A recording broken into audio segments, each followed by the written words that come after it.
안녕하세요. 이번 시간에는 지난 시간에 배웠던 이어주는 말을 사용해서 나에게 일어난 일을 차례에 맞게 말을 해볼 거예요. 근데 막 맨날 자기 이야기를 할 때 같은 이어주는 말만 사용하는 사람들이 많거든요. 그래서 오늘은 여러 가지 여기 나오는 그리고 그래서 그러나가 그 골고루 들어있는 자기에게 일어난 일을 말하여 보도록 하겠습니다. 자, 먼저 여기 1번에 보면은 자신에게 일어난 일 중에서 친구들에게 말해주고 싶은 일을 떠올려 보자고 했어요. 자, 철수가 있던 일을 한번 볼게요. 철수 예시가 나와 있잖아. 친구가 전학 온 일, 일어난 일은 친구가 전학 온 일이야. 처음에 그 일이 어떻게 일어났나요? 그래서 친구가 전학 온 거니까 새 친구가 전학 온 또 같이 써도 돼요. 처음에 그 일이 어떻게 일어났니? 자, 친구가 전학 온 다음에 중간에 그 일이 어떻게 되었나요? 그래서 친구가 전학 왔으니까 어색하여 말을 걸지 못함.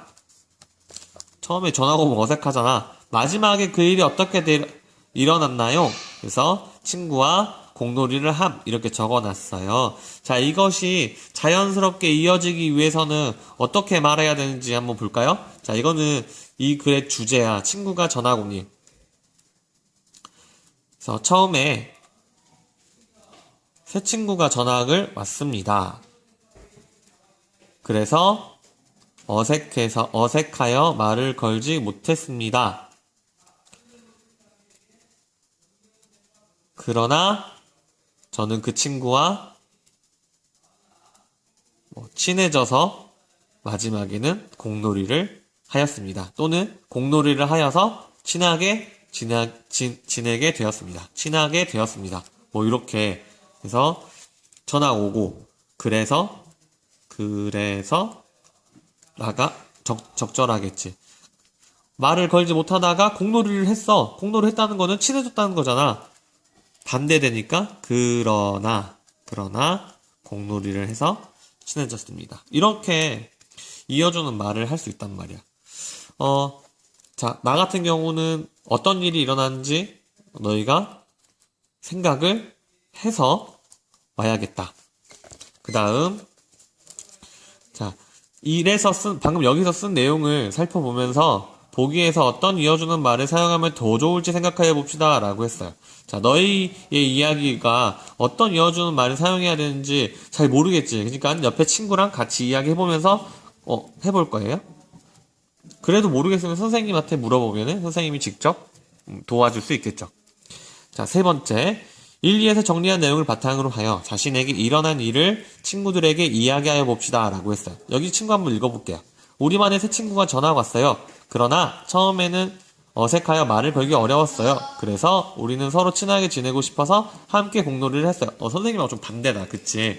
자, 각자 느낌이 다를 수 있는 거니까. 그런데 정답은 없는 거야. 우리만의 새 친구가 전화가 왔어요. 그래서 저는 처음에 어색해서 말을 걸기 어려웠어요. 그러나 공놀이를 하면서 우리는 친해졌어요. 이렇게 될 수도 있는 거예요. 정답은 없어요. 이게 무조건 정답이란 게 아닌 거야. 그래서 너희가 하는 것들도 정답이 없어요.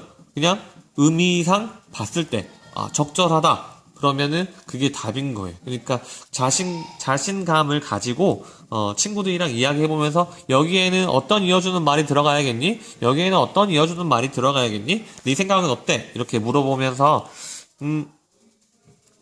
내 경험에 적절한 이어주는 말을 찾아야 돼. 그래서 여기 보면은 이어주는 말을 바르게 사용하여 일의 차례를 말하였는지 확인하여 봅시다 라고 돼 있죠. 그래서 이어지는 말을 바르게 사용하였다. 잘했는지 동그라미 2개, 동그라미 세모 평가해보는 거야. 일의 차례에 맞게 발표하였다. 순서가 뒤죽박죽이 아니라 처음, 가운데, 마지막 이렇게 처음, 중간, 마지막 이게 잘 맞게 듣는지 확인하겠다 이거예요. 자, 이번 시간에 이야기거리가 많이 필요하고 너희들이 많이 이야기를 나눠봐야 돼서 꼭 미리 생각해오는 시간이 되도록 합니다.